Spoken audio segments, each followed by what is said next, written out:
Hello everyone, in this video I'm going to show you how to factory reset Windows 10 with easy to follow steps. So without wasting any more time, let's get right to it.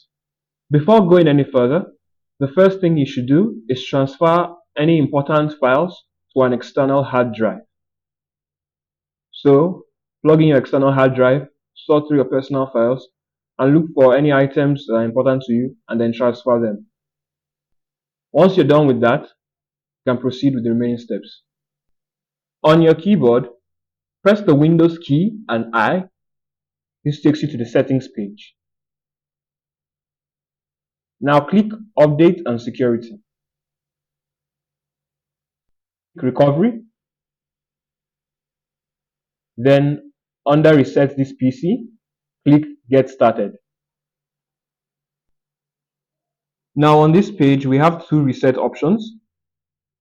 If you click the first one, your files will be saved, but every app you installed will be removed and Windows will be reinstalled.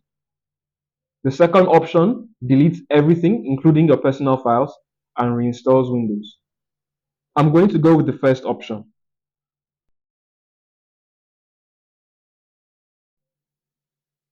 Once again, we have two options. This option down here reinstalls Windows using the installation files on your disk. This is much faster, but it is also much riskier as the installation files could be corrupted or even non-existent. This option up here downloads Windows from the internet and then installs it.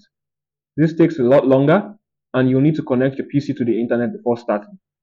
However, it is the more reliable option. For this video, I'm just going to go with this option.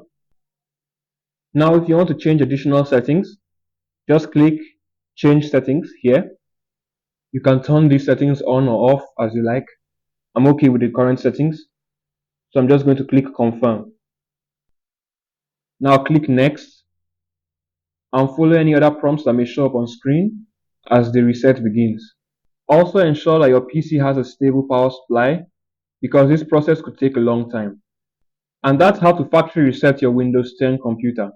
If you enjoyed this video, make sure to leave a like, share, subscribe, and leave a comment down below. Thanks for watching, and I'll see you in the next video.